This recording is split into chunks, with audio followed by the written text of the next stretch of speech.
All right. Hello, everybody. Welcome to Mid Tier Thoughts again. I believe this is episode 13, I think. Could be wrong. We've done this for a while now. Had a little technical difficulty last week when the app we used had an update, made it a little hard for us to record together. So we're doing this on a different app, uploading it to the one we use. So if something's a little bit different, let us know in the comments or something. Get a hold of us somehow and let us know if there's some kind of issues, so that way we can fix it moving forward. But anyway, Mike, how you I've been? been good, dude. How you been? Been dreaming I've been about you, good. thinking about you.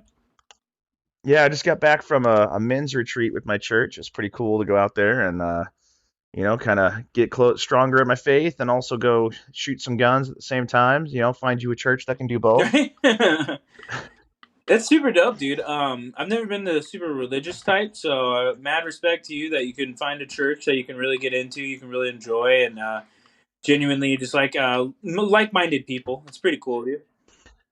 Yeah, like to each their own, and everyone's got their own thing, but yeah, it's just nice to be in the company of people that are like-minded, growing closer, doing whatever it is, whether that be training, whether it be going to church, whether it be whatever it is, based.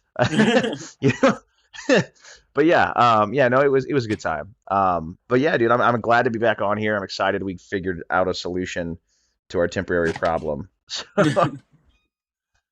But yeah, so let's get right into it. So if anyone's been following my post on Instagram, you know that Washington State is facing an assault weapons ban. Made it out of our House of Representatives, made it into our Senate.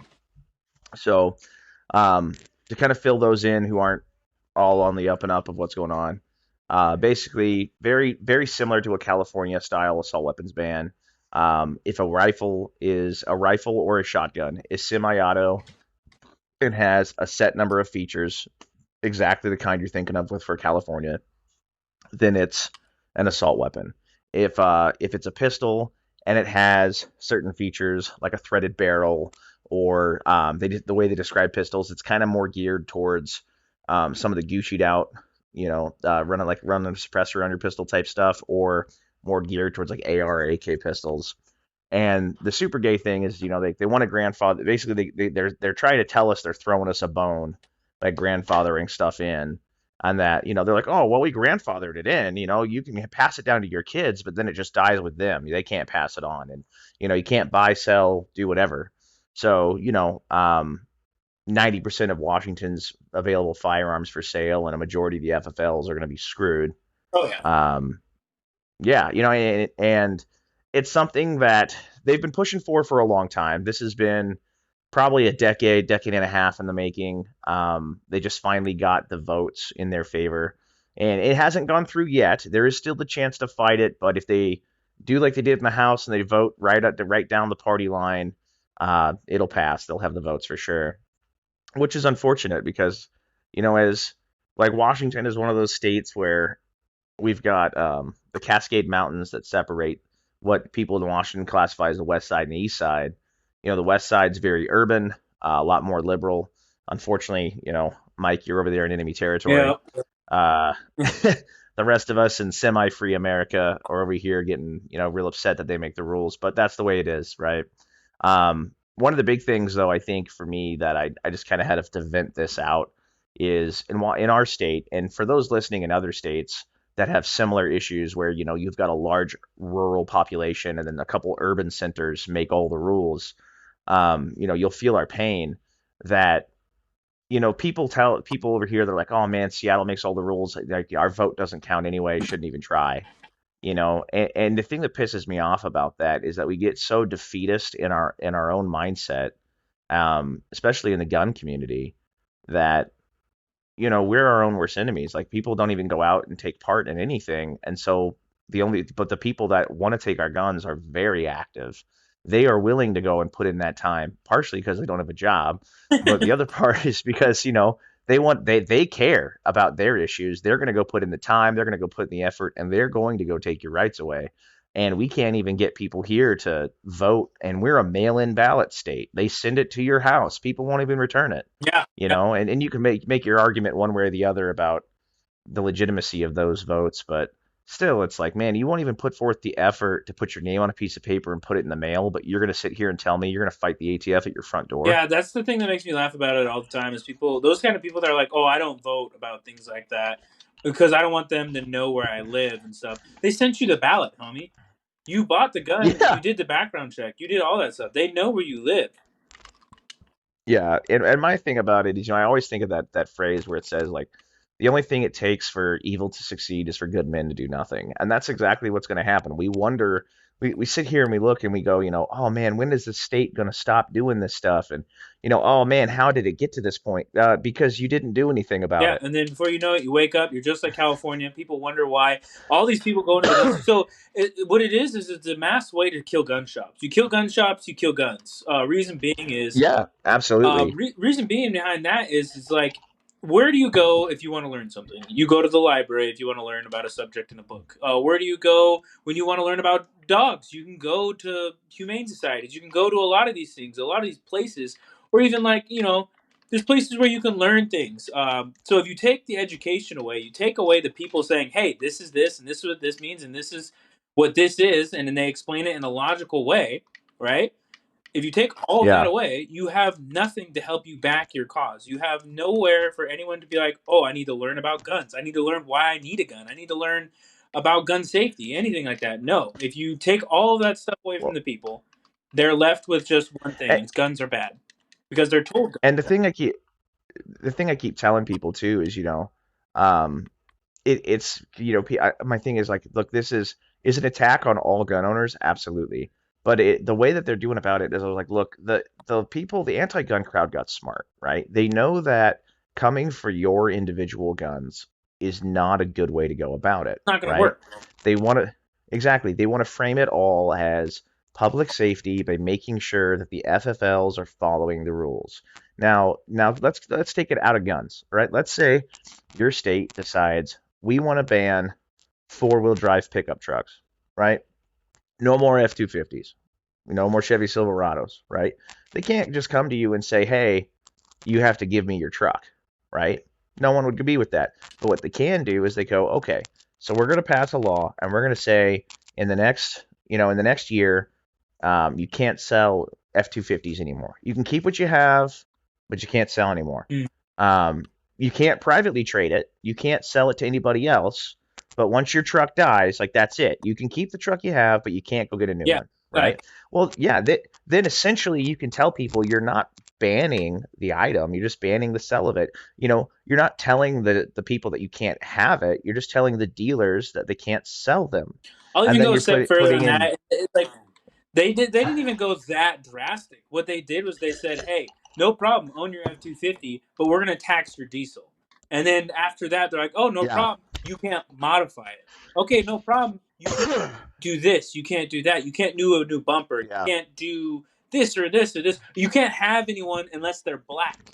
And then yeah, eventually, hey, you can't sell them anymore. They just very slowly, exactly. very gradually leaned into it. Exactly. And that's the thing. Like for me, and I've said this before on the show, I look at it to where I know we're all busy. We all have our own problems. We all have our own lives, and we all have our own state's issues to worry about when it comes to fighting off the anti-gun crowd. But I think that the gun culture needs to change in a way of stop looking at things as like, oh, well, that's California's problem. Glad I'm not there, and start treating like when we say every gun law is an infringement, then we need to mean that at a national level and not just with federal gun laws, but with like every state that tries to pass an anti-gun law. Like I understand that you're limited in a certain capacity because you don't live there, but anything you can possibly do to help the people out somewhere else, you should be doing. Because the thing is, I look at it this way, right? We already know the anti-gun control crowd has like New York, New Jersey, like basically all the Northeast, Mm-hmm. California, Colorado, even Oregon. Oregon. Now they've got Washington. And the thing is, okay, so once they've got this here, even if we decide to fight this, which we are, there's lawsuits ready to go day one when this thing hits. Um, it's going to take years. We had a anti-gun legislation thing that made it harder to buy what the state classified as assault weapons. Right now, there's classification there is different than what they mean in this bill, which is what I'm worried about because I think they're going to try to expand it. So for those that don't know, Washington had a thing called Initiative 1639, and basically what it did was it was that stepping stone into gun control.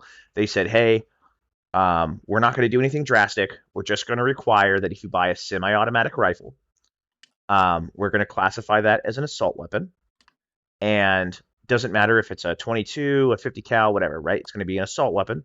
You're going to have to take a course, which was literally like an online PowerPoint, um, and you're going to have a mandatory 10-day wait period. Which, Outside of that, nothing else. Oh, and you have to be 21, yeah, right? yeah. Yesterday, June 30th, totally fine for an 18-year-old to buy an AR-15. July 1st, not okay, highly illegal, right? And so that was in 2019, and we're still waiting on a court date to fight this. Like we're fighting it, but we're still waiting on the court system, 4 years later. So that's the thing is even if this goes through and we're going to fight it, the damage will have been done by the time we get to go fight it. And all that meantime, those anti-gun groups, they don't have to fund another dime into Washington. You know where they can turn now? Any other state that's one of those states that's red and starting to turn kind of purple. Good. Fund money into it. And that's what they're going to do. They're going to go take all the money that we were pouring into Washington, pour it into Idaho or Nevada or Wyoming or Arizona's Montana, the next one, dude. Arizona, and all these places that are traditionally super hardcore pro gun rights are going to start turning, and eventually it's going to get to a point where they're going to go, "Hey, we've got a majority of states that are following this law. Might as well make it federal." And that's the danger is that when you just get like, "Oh, I don't need to worry about it. I don't live there," um, you're kicking the can down the road. Like you're not stopping it. Yeah, it's just moving on to the Is my next guy. Exactly. It might be, maybe another 10, 15 years. And the thing is too, I think the gun community is very short-sighted. And I know I've brought this up before too. One of the biggest things that pisses me off is when people, and it's not just boomers that do it anymore, it's young guys too. They're like, oh, well, I have what I have, and they'll have to take it from a cold dead hands. It's like, that's fantastic. What about your kids? What about your grandkids? What about your buddy Why, that got why, into it? yeah, why are you going to make your children enslaved to the state because you couldn't find the time to write your name on a ballot. Like that's literally all it took, right? And that's my thing is like, and you can get in the argument over the effectiveness of voting or whatever, right? But like being involved in no way to prevent this, it's like great, fantastic. When your grandchildren don't, when there's no gun culture and your grandchildren, like you have to basically break the law every time you want to teach your kid to shoot, and just hope that your kids don't have to live with felonies, and you've basically subjected them to be criminals because you didn't, take any kind of step into preventing that law. That's the way I look at it. Is I'm like, look, I have kids, right? I have to fight tooth and nail to make sure that they get to enjoy this. Like our job, in my eyes, as a father, is to make sure they have more freedoms than I had when I was their age. That when I die, they have more freedom than I leave them with more than I had. And by not doing anything, you're just subjecting them to live a more tyrannical life than you had. And to me, that's one of the most selfish things you can do. And unfortunately, that's a big part of the gun culture. Yeah, I mean, one of the scariest things I could possibly think of is like coming home to it, or just living my life, and my children come up to me one day and they say, "Hey, Dad," or whatever this, whatever that. Why do you need that?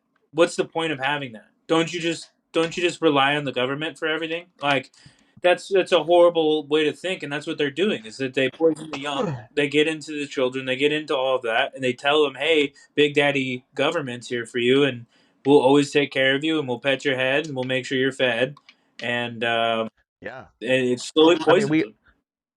we see it in the schools already with like all the trans and gender ideology stuff and all the LGBT whatevers, right? We see all this stuff and everyone's in an uproar about all these, they're making, all these pedophiles teaching children, right? But as the gun community, you need to realize it's not just that. Like it's a whole overarching thing, right? They're pushing the communism, they're pushing the gender ideology, they're pushing anti-gun stuff. Like if you don't take a stand and get involved in your community in the politics of that local community, I understand, you don't like who's running for president on either party. I get that. But like and you should be involved with who your school board is, who your mayor is, the people that do legitimately affect you. Yeah. Because you can be one of those guys that's like, screw it. No, I don't care about gun laws. I'm a free man. I'm gonna do what I want. It's fantastic. You're subjected, I totally get behind that idea, right? I totally understand where you're coming from, but why let it ever get to the point to where you have to let your family get ruby ridged? Like, why ever let it get to that point? Yeah. Why get to the point to where you become a felon? Why not do something about it beforehand? And to clarify, I mean like getting active in the system to fight this. Because one of the other things that pisses me off is when I keep seeing people being like that, especially people that don't live here, right? And they're like, well, time to settle this the old-fashioned way. You're like, what do you mean by that? Well, what did our forefathers do? Okay, well, then why don't you start shooting, bud? Like there's a time and a place for it, absolutely, for that kind of action. But it's like if your answer to any problem that you don't like is to start that, Yeah. Start. um, it's like why ever let it get to that point in the first place? Like why not use the system that's in place to prevent that from ever getting to that point? Like I'm not in a hurry to shoot my fellow countrymen. Yeah, I kind of like America. I like Americans. I fought for them, and I fought for this country. I joined the military, not because cool military, but Yeah, because I actually like people in this country. I like our diversity, yeah, and I'm a harder one to talk to on about it because I'm not hardcore dead red Republican. I'm totally fine with a lot of the gender rights and a lot of the gender revealing things coming out. I work side by side with a lot of people. Well, not a lot of people, with certain individuals that are. Their fluid genders, or they're going transsexual, or whatever you want to call it. And you know what, I feel like some of it is ignorance and not understanding it. Some of it is just a matter of, hey, you need to realize that it's a different time. And your grandma thought fucking when people came out gay, that was absolutely horrible, the devil's coming for her. It's just a change of times in a lot of yeah. situations and stuff. I think you should totally And be exactly who you want to be straight from birth. Like if you want to be a girl, go ahead and be a girl. Leave my politics out, leave my guns out of it, certain things like that. Actually, the person that I'm friends with at work, that is a girl now, they transitioned from a boy to a girl, hardcore gun toter, loves guns. And like I was like, hey, typically people that are trans are liberals, so like, what's going on with you? Like, what's going on there? And she told me, she said, you know what? I'm trans. That does not mean that I don't like my rights. That does not mean I don't want to defend myself. Especially being trans, I'm a higher potential of reaching violent crimes against me. Why wouldn't I want an evening out thing that's going to help me defend and save my rights and my self, my life, my livelihood? And I was like, you know what? yeah, That is so smart. Like uh, you know, it's crazy. I, I I think you bring up a good point there too, is that there is a lot of diversity in the gun side of things, right? And as long as you're standing up for that Second Amendment right, that's the important part. Now, you and I could go on and on about our differences when it comes to like ideology stuff, Mhm. and my big thing is I look at it where I'm like, when you're 18, I don't care what you do when it's adult, just leave my kids out of it, Yeah, right? yeah, absolutely. That's more where I come from. Is I'm looking at it like I don't think you need to be teaching gender ideology in kindergarten. No, no, absolutely. I didn't. That's Yeah, where yeah. I draw the I'm line looking myself. at it more That's like, I don't like yeah, that. That's not that that okay. that's my thing. I'm like, when you're 18, do whatever, man. Yeah, But then, that's the funny thing to me is it's like going back into gun laws. It's like, hey, we think you're responsible enough to get a life altering surgery, put you on puberty blockers, and completely genetically alter your life, and you're able to make that decision before you hit 13. But you're not responsible enough to go out and buy a 10/22 till you're 21. yeah. But don't worry, we'll draft you and make you vote before then, Don't worry, we'll get our uses out. and we'll take your money. We'll gladly take your taxes. Yeah. Oh, we'll tax you. You could, yeah, we'll actually make you pay for you not having rights.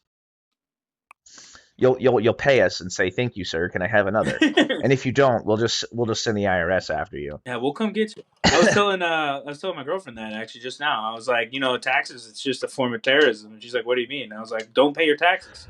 I bet that's the fear of God in you. Dude, it's literally robbery. It's putting a gun to your head and saying, "Hey, you owe me money." and being like, well, why should I have to give it to you? And be like, well, if you don't, I'll kill you. Exactly. I'll So kill you. there's I'll that. come after your family. I'll freeze your assets. Whatever you want. Yeah, I mean, I think it's funny that if I am low on money and I make a bad investment or I like overspend, I get super overdraft fees and all these issues. But a bank in Silicon Valley can have zero risk mitigation, make investments into companies with zero profit, lose billions of dollars overnight, and the government's like, "Hey, we got to bail those guys We out. got you. We got you. We'll take care of you. We got to get yeah, we got to give them some money. Don't worry, Daddy's here."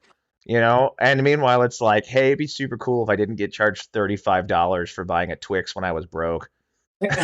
You know, Hey, another it's thing on like, top of that too is like, hey, you know what? We have veterans here and everything like that that could really use the money and resources in order to like get better education, set up better after they get out, things like that.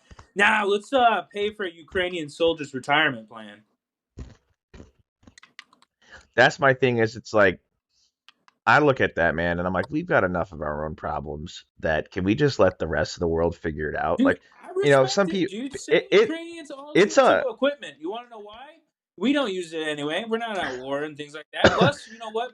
We're helping another form of government out that wants to be as free as we are. So why wouldn't we help them? Correct? Why are we paying for so pension plans? yeah, my thing is like I don't have a problem sending stuff that we have to another country so they can spill their blood to fight our war for us. I do have a problem though when we are sending that stuff to the detriment of ourselves. When we have our own military telling us we are sending artillery rounds faster than we can replace them. We're sending ammunition faster than we can replace them. We have units that can't do annual training because there's no ammo.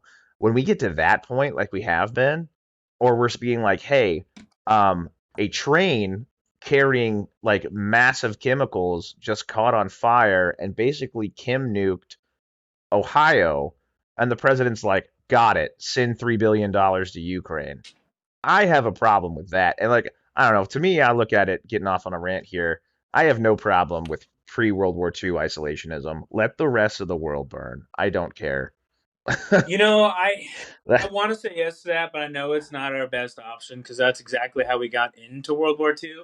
Is we're like, it's their problem, don't worry about it, and then eventually, we got fucking Pearl Harbored. So I don't think we should let it get to that far. I do believe the Ukrainians need help. The other country needs help. One of the biggest reasons why America is so good at what we do is because we do look out for other people. But yes, there's a point where you have to draw the line in the sand where you're like, you know what, we're not helping anymore. We're actually hurting ourselves. Uh, Yeah. no, we can sell Yeah. weapons to the Or look, Contra, but as long as there are old rusty weapons, yeah, I just have a problem because like you know me, I'm a big history buff, and it tends to work out the way that the people we're funding today are the people we're fighting in 10 years. oh yeah, absolutely. You know, tends to be that we wind up doing that. One could call that a conspiracy, but it's like literally everyone we've ever given weapons to, I like outside of like the French resistance maybe, um, basically turns right around and is like, hey, these are nice guns. You should get the hell out of my country. And then we fight them over it. Um, but yeah. So anyway, so we've got a little off topic, but yeah, the Washington State assault weapons ban, super gay. What's even gayer, and if you're gay listening to this or LGBT, whatever, I don't mean that in like a slur way. I mean that in like is gay. You know what I He mean? meant it. Don't d- He meant it. don't at I me. heard it. You know what I mean. I don't. uh, so Biden recently put out this whole like executive order idea, right? Where he's like, we need to have national wide background checks. We need to enhance red flag laws. We need to, step up our game. We need to be able to sue gun companies. And first off, I have a huge problem with the idea of executive order in the first place.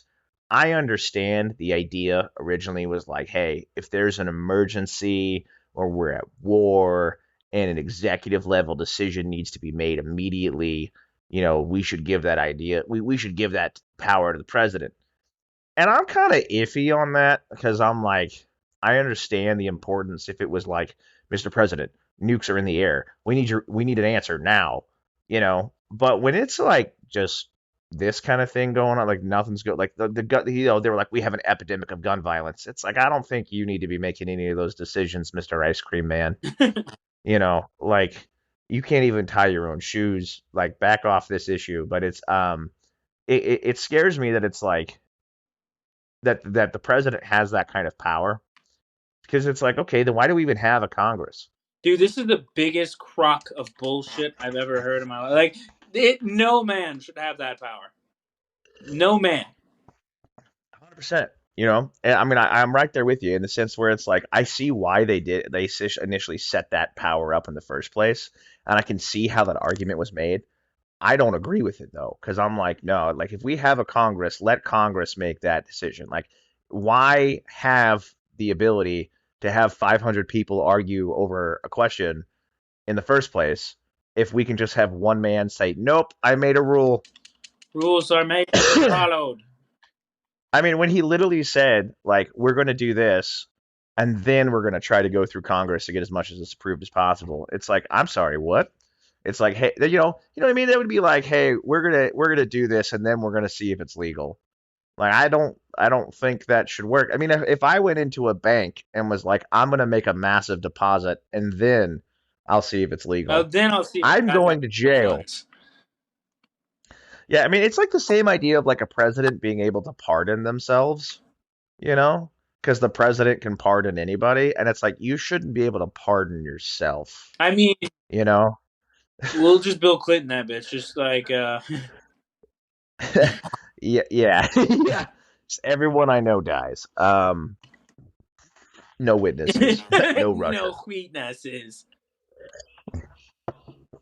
But yeah, man. Yeah, this I don't get it, man. Where it's like I'm sitting here and I'm like, okay, we've got train derailments going all over the place. We're pissing off our two biggest rivals with China and Russia. War is on the horizon within the next couple years. Our military is woke as hell. We got all kinds of problems. We got all kinds of deterioration. We can't keep anyone in the military. Can't get people to join the military. Um, we have way bigger problems going on. East Palestine, all these other issues, and it's like your answer is take away the guns. And then like, have you seen that thing going around about Trump talking about being arrested on Tuesday? No. Okay, so there's a thing going around, and I don't know the validity of it, but I follow like a lot of like intel briefing pages, like Gray Man Brief, S2 Underground, of Alcon, a bunch of similar pages where they're kind of like local, national, and international like security briefs, right? A lot of these guys are former um, federal government or former military intelligence Yeah. analysts doing this kind of stuff, right?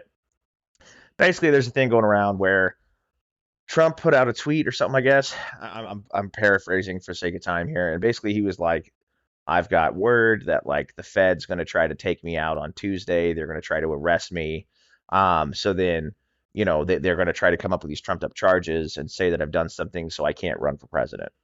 And Yeah. then on top of that, people are like, "Hey man, be prepared that if they do this, to see a bunch of like false flag protests. You're going to see a bunch of protests and news coverage of people who are supposedly Trump voters, doing crazy stuff, Yeah. and they're going to use this as an excuse." And it's like, you know, I like a good conspiracy theory just as much as the next person.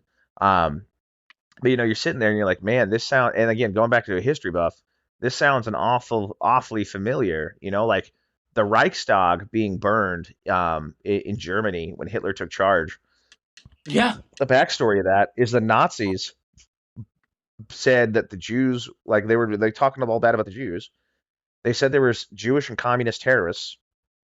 Then the Nazis themselves lit fire to the Reichstag, blamed it on the Jews and the commies, and then used that to take power. Yeah. And to me, it's like one of these things where it's like, man, um, if you don't think it can happen here, you're just ignorant. And Birth of the Third. The only thing that makes it special is it just hasn't happened yet.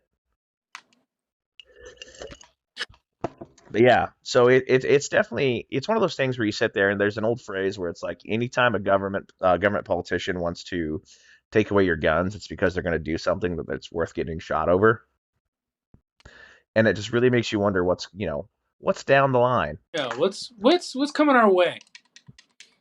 So, which brings up an interesting thing. So I've been wanting to talk to you about this for a while. Kind of, I know you and I have difference of opinions on some things, and see what your thoughts are. Yeah, And I was trying to dig it back up to send it to you, and I couldn't find it for the life of me. And I read it a couple years back. Um, and this is kind of a question and a thought experiment for those out in the audience as well. I kind of anyone that can reach out to me on any of the social media platforms, I'd really like it if you guys could engage with us on this because I would enjoy the discussion. Um, okay, so the article is basically saying it is contradictory from a logical standpoint to be pro Second Amendment and pro large military, and I'll tell you why. So the reasoning behind this was that the idea of the Second Amendment was to give the average citizen the capability and the means and the firepower to stand up to a tyrannical government, right? And to be able to, if need be, overthrow that government and install a government of the people, for the people, by the people. The article went on to say basically, when we have an ever expansive, like super large military, and we justify the size by getting involved in all of these different conflicts and to getting involved in all these different things, that by doing so, we give the state more and more of our power, whether it be the military, whether it be a large federal agencies within the state, as creating basically a federalized police force. Every time we increase these, we set the scales more and more and more off balance in favor of the federal government, making it harder and harder and harder for the average citizen to live up to the true meaning of that Second Amendment. And so the idea being that if every American believed in the Second Amendment and used the Second Amendment as it was intended, right, to arm themselves, train themselves, prepare themselves to be that at home standing military, you wouldn't necessarily need such a large military force because, like that old adage that behind every blade of grass would be a gun, it wouldn't just be that like Farmer Bob's got a shotgun, but he hasn't ran in 30 years. It would be that you have a populace of armed, prepared, and trained and ready to go dudes that don't have to be in the military to do that. They just take it upon themselves to do that responsibly. And it was a really interesting article on there because I know growing up and having been in the military, I was like, hey, we need a strong defense budget. We need to, strong military. And we have the world's most powerful army, most powerful navy. We've the world's largest air force, the United States Air Force. The world's second largest air force is the United States Navy. Like when you have that first kind of first capability, world presence, Space Force. yeah, yeah, exactly. When you have that kind of capability, it's something to be proud of for sure. But it also, when you look at it in that lens, it does kind of make you think, like, hey, that is a good point to be made, is that the more and more we grow, regardless of what excuse or reason we give it, the more and more the balance is tipped against the people. And the more and more subservient you become, because the more and more impossible the task begins to seem to right the wrongs.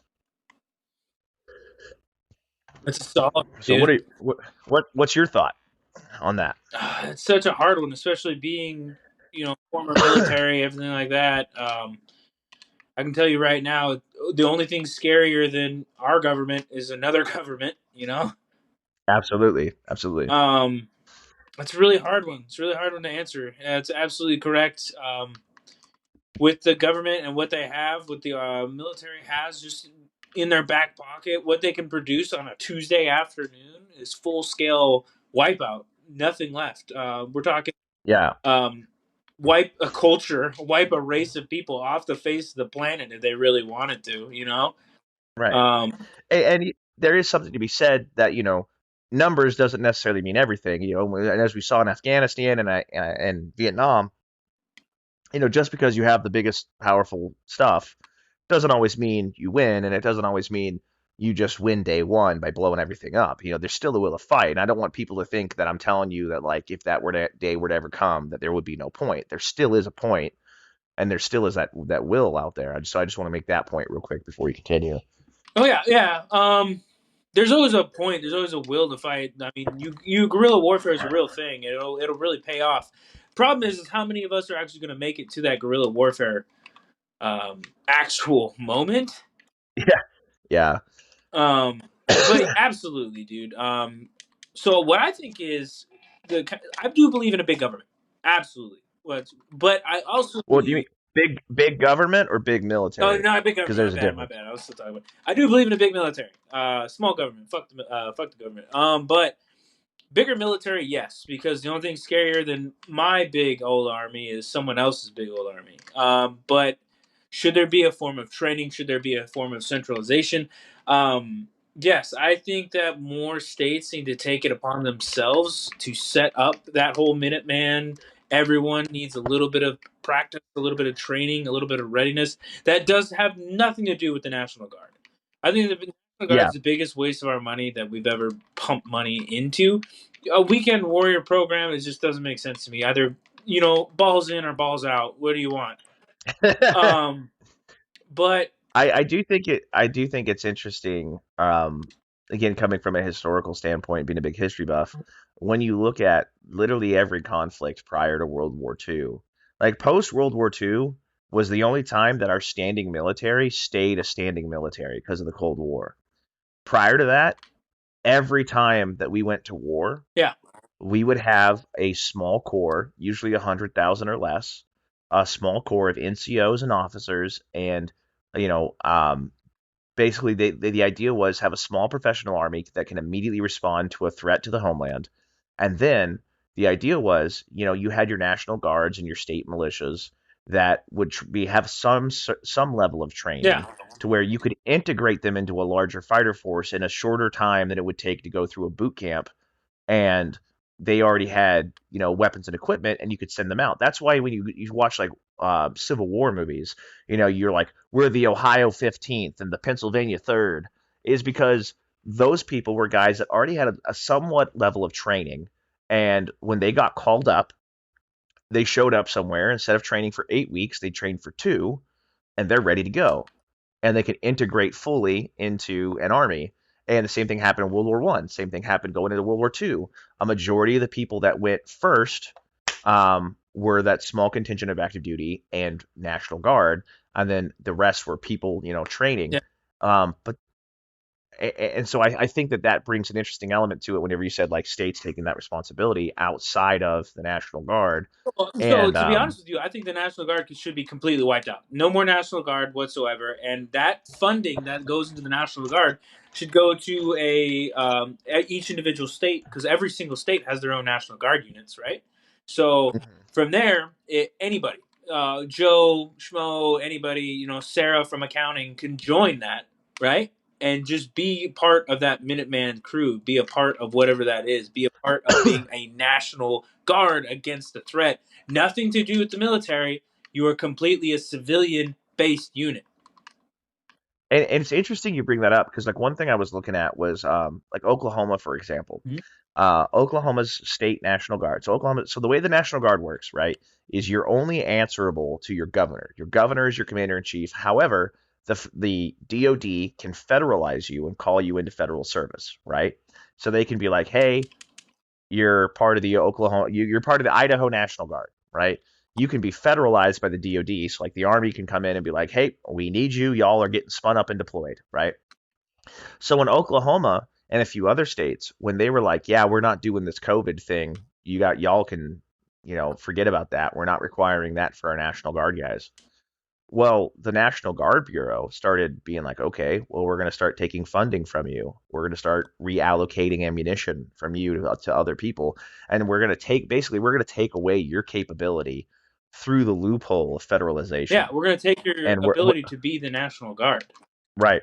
Now, side note though, with that, separate to National Guards, there's about 28 states that still have them. State militias are an actual thing. And I don't just mean like Billy Bob down the street saying, I'm part of the militia 3%. I mean, like there, even Washington State actually has its own independent Washington State Guard, and they are separate from the National Guard. They cannot be federalized, and they are state militias. Um, and I think it's something that people get kind of like spicy around the word militia, but I think it is a system that needs to come back. Is a localized force of people who are invested in the area in which they live and are determined to defend it. And like I grew up out in Lincoln County in Washington, very rural spot. And I remember we had a Lincoln County museum, right? Went to it one time for school, kind of interesting. Lincoln County in eastern Washington had the Lincoln County militia until like 19 like 30 something. And it was like when the sheriff needed a posse, Yeah, that's who he called. When war got called up with World War One and World War Two, those were the first dudes to go. They had a small band of dudes who took it upon themselves to train and defend their area, and they were the people that were like, this is our home and we're going to protect it. yeah, And the idea that like of militias being seen as a negative thing is fairly historically, it's fairly recent. Even as late as the 50s and 60s, having a bomb shelter and having it stocked full of food, ammunition, and having some buddies to go train with was considered normal. And on a lot of cases, even during World War II, like if you weren't fit to fight, you were part of the home guard. It was expected of you yeah. to do that. And nowadays they're like, oh, you're some crazy person, blah blah blah, ready to do Okay, whatever. And I mean, come on now. You're also talking. It wasn't that bad of an idea to actually have patriotism like back in the either. yeah, So yeah, that's the other thing. I think that like if we're talking about war with Russia, war with China, something like that, I think the big difference between when World War II and World War III is going to be that I think that no matter how World War III starts, you're not going to see the recruiting lines like you saw in World War II. World War II, Pearl Harbor happened December 7th, 1941. December 8th, there was a mile-long line of 18-year-olds ready to go fight. They were like, those dudes hit us and we got to hit them back. And people killed themselves because they weren't medically fit to go fight because they were ashamed for some reason. Like they had a classification system. It was 4F, meant you couldn't go fight, right? For some reason, medically, mentally, whatever. And people killed themselves because they couldn't go do their duty and they were shamed by their community. And now I guarantee you, if World War III would have happened like that, they'd have to draft people and people would fight it because no, that sense of patriotism isn't there as much as it was. And when you spend generations, um, when you spend generations telling people, the country you live in is evil and racist, and whatever you want to, whatever you say, like us built on slaves, blah blah blah blah. When you demonize the country that you live in, and you're brought up three generations in to believe that it's this evil place, you mean like on one side of the political aisle, you got people saying, America's racist and evil and there's so many bad things with it.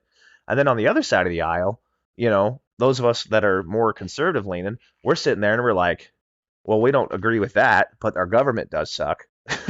Our government's pretty yeah, bad. government's horrible. And yeah, exactly. And it's like on both sides, you have reasons to be like, why would I ever? I mean, like, imagine like someone on the right or the left like imagine trying to be a recruiter right now. No wonder you can't get anybody in. No one's willing to die for either side because on the right you're like, why would I die for this corrupt government and throw my life away for what, so my government can take my rights Yeah, away? so my And government on can the teach my left, kids how to be trannies. Like it's yeah, Jesus. and on the left you're like, why would I die for this? This is built on the backs of slaves, you know Yeah, and so either way, it's like, well, great, you've just basically taught your people to hate each other and to hate themselves. And so, yeah, at this point, I'm convinced if you had like a Red Dawn scenario and Chinese troops were falling out of the sky, I don't think, some people think it would be like this big uniting event where, the left and right would shake hands and we'd go out and fight them together. I'm more convinced that half the country would join them at this point. They'd be like, oh, thank you. Yeah, dude. At this point, dude, they'd be like, "Oh, you can't kill Chinese because like, they're just struggling immigrants trying to invade our country." Yeah, there'd be some kind of thing about like you'd see some Huffington Post article about why the Chinese communist invasion is a good thing for anti-racism, or Do you like really want? down with the Haven't you been patriarchy. telling yourself you want to lose the COVID-50 for a while? Well, guess what? We have concentration camps just for you. Yeah. Well, that's the funny thing too. You ever notice like if you talk to somebody who's a communist or like a heavy socialist, like the kind of those kind of people, they've never done manual labor in their life. They are like super white collar, usually rich white kids. And when you talk to them, like their idea of when the communist takeover happens is they're just gonna like drink coffee, do poetry, and go to the council meeting. They're not the metal worker that's only had like one fish to eat in 3 days. Oh, none of them You know, assume. None of them they're not assume the that they're going to potato be the farmer. working party. Like all of them have Yeah, all of their ducks that they're like, "Oh yeah, I'm definitely going to be an artist." and the ironic part about it is, the term useful idiots, because when you look at every time that one of those kind of revolutions is kicked off, as soon as it's kicked off, the first people they kill are the people that put them in the power because they know that they're the revolutionaries and they're the ones that'll actually do something about it. Yeah, because So it's they're like going to be all these pissed. college kids, yeah, all these college Antifa kids, right, get out there and go do something about it. And they're like, yeah, we overthrew the patriarchy. And you're like, let's say this, Civil War II electric boogaloo kicks off and they win. They're going to be like, yeah, we did it. And then, like, the next day, the purges begin Oh yeah, and they all get they're schwacked, going to take them all And then out because they promised them, I, they promised them milk and yeah, honey, and then they're not going to deliver it, so they're going to kill everyone. That way, no one's mad that they didn't deliver. exactly, exactly. And then all that's left, ironically, is all the blue collar people. And but guess what? And, We're all gonna be like, well, that wasn't me, but I don't care because I'm gonna yeah, keep on grinding away at this, mill factory as long as I'm left alone. gotta grow the potatoes. If I grow a potato, they leave me alone. Yeah. But yeah, man, it's just you look at some of these things that are happening, and part of me, like the optimist in me, is like, man, I really hope we can save this country. Yeah, I mean, if you Like, look at everything that's going down, and a lot of people have actually said it's like already spelled out in the next couple of yeah, like years, not years, but like yeah, it was actually years. Like if you look at all go down, it's just a lot like the Roman Empire in their fall. So yeah. we're on the Like downward spiral.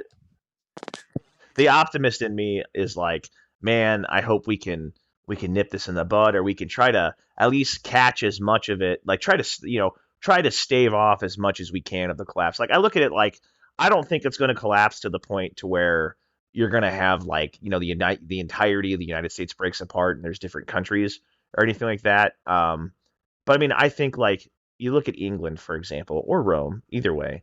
But let's use England, for example. England owned a third of the world, right? Yeah, They were the world power, and then they fell, right? And when they fell hard and fast, but they still retained a certain level of power, but they will never be what they were, no, right? Like the UK now is nowhere close, and it will never again be what it was in the 1800s, right? yeah, They will never have the sun never set on the English Empire ever again. I think the United States is going to be more like that, to where we'll still be a regional power. We'll still be fairly like we have the resources, we have the economy. Like even if the economy crashes, we have the internal resources, we have the geography, we have the things that we need to be successful outside of competent leadership. Um, but we have like the material things that we need to be somewhat successful. We have the largest navigable waterways in the like system in the world. Um, so from that point, I think we'll still be somewhat of a regional yeah, power, but we'll never be like, oh my gosh, we can't do that. The USA will show up, kind of thing. And I think that like the downfall of that, I mean, the sad part of that is the United States has such a presence currently that there's a lot of countries that don't do certain things and don't go to war with certain people simply out of the fact that they know that we'll show yeah. up. They're terrified. But when exactly, but when we fall away from that and that starts to slip, and people start to realize we can't be everywhere at once. It's going to look like the world's on fire because it's just people who've been held back by our strength are going to go, they're not coming to save you anymore, buddy. Time to go to war. And you're going to start having regional. I think you're going to start shifting away from like America being the world power to having different world powers. Just like back in the day in like the 1800s, you had England, you had France, you had Spain, Europe, you had Germany, you had it, in Russia, they were regional powers, right? England had its colonies, France had its colonies, all these places. They were there wasn't one world power. It was like a system of powers, right? Yeah. They kind of tried to keep everything all in balance. And I think you're going to see like that. Russia will have part of its power, China will have part, Iran will have part, will have part, probably a couple other up and coming countries will get something, maybe India or in there. Maybe Europe will kind of gather together, but you won't have this overarching like we are the United States. Yeah, no. So the whole Terminator kind of mentality of it, like, hey, if you fuck around, you're gonna find out. It's gonna be gone. Oh yeah, It's gonna fall more about, like you were saying, a regional power. So everyone's gonna be like, oh yeah, if you go anywhere, over in this certain area, you're gonna have to fuck around with NATO and the United States and things like that. But you're just gonna have to fucking find your way around it, right? yeah. Compared. I mean, I think it'll be kind of like the early 1800s was with here, where we were like, hey, Monroe Doctrine, we don't give a hell what you do anywhere else, just don't mess with North and South America. Yep. Yep. So it's going to be a lot like that. If you don't come into Canada, you don't come over to Mexico, things like that, you're not going to have a problem. But so like the Middle East, things like that, probably some parts of Europe. I mean, France is going fucking bananas right now. Yeah. Well, dude, I wish the American people had the political willpower of the French, which that's going to piss some of y'all off, and I'm glad it does That because, just like, made me mad. Dude, those guys will riot over everything. Dude, that whole like the yellow vest protest thing like a while back, a couple years back when they were like burning France to the ground, that was over like a tax on gas. Right? Yeah. And meanwhile, we're sitting here and they're like, we're going to take your guns away. And we're like, this is fine. Yeah, we're not going to Don't want to. I'm like, bro, they get taxed on their pension and they're like, burn the place down. I'm like, I wish the American people had that kind of gumption to hold our government accountable in that way, right? And that's gonna, like I said, that's gonna piss some of y'all red-blooded Americans off that I'm comparing you to the French. But I'm just saying, they'll riot on a Tuesday because their meat's cold. Like they don't care, dude. Like they'll just go, and they go hard. They don't have guns either. No. And meanwhile, we are here. We're like the most armed populace on the face of the earth, and we're like, nah, we just got to figure it out. It'll be fine. Yeah, right. It'll be They okay. can take our guns, but as long as they don't take our guns. Yeah, it's like no joke. I was talking to somebody about how Biden was saying he wanted to push through the assault weapons ban like he did in '94. Yeah. And they were like, well, if he does it like that, if he does it again for like 10 years, like it's only 10 years. Like we'll make it. And I'm like, hey, imagine telling your kids, let's maybe I'm exaggerating this. You could make that argument. I'm like, hey man, it's just slavery. It's only 10 years. You'll be fine. Yeah. I mean, I wouldn't go. I mean, maybe not as far as slavery, but like. But you get what I'm saying, though. It's like apply this to literally anything else. Be like, it's 10 years. It'll be all right. Yeah. So I couldn't imagine if they were just like, hey, you can't retire like right now. Like why? Hey, you can't vote. You can't vote for 10 years. Yeah. It's cool. What do you mean I can't do that? And they're like, well, dude, it's just 10 years. Yeah. Yeah, it's 10 years. You'll be fine. You'll be fine. We're gonna do a study afterwards, see if this worked or not. You'll be all right. Yeah. Maybe the next president in a little while can be like, I'll let it lapse. That's the other thing too, is like I'm really tired of people being like, oh man, when we got to vote so and so in so we can solve our problems, and being like, man, I don't like this whole idea of we just got to wait for this one guy to fix everything. Yeah. Because like then it's just like every 4 years we just flip flop each other, because it's like even at best, right? 2 terms. Whether it's Donald Trump, whether it's another Republican, whether it's whoever it is, right? Yeah. Anybody but Sleepy Joe, right? 2024 comes around and we get someone who's pro-gun, pro-America, all this jazz, right? It's like sick. Let's say we even get lucky and they're able to kick out all the crap people that made Trump's presidency a mess, and they're able to get stuff done. At best, we got 8 years. Yeah. And then because like the cycle goes, man. It's not like you hardly ever have there's very few times in history where we have continuous, of one party in a row. And it's like then a Democrat comes in and they're just gonna flip the script and put everything back to the way it was. And then it'll be 8 years of trash. And then we'll get back to where we are. And it's just this thing of like, how far down can I take it? And then how far back up can I take it before it comes back down? Yeah. So I don't know. That's just my thing. Is I feel like if we all got prepared and lived our lives in a way to where the who was ever in charge and the policies they made didn't have as much of effect on us because we weren't that tied to the government, that would be fantastic. But a lot of that requires people to take those extra steps and be prepared and make those sacrifices to be able to live in that way, whether it be storing up on food, water, ammunition, weapons, just whatever it is that's tying you to the government outside of, things that you can't really prep for, like taxes or something. But I mean, everything that's making it to where like, hey, if they cut this off, I have to rely on the government. Yeah.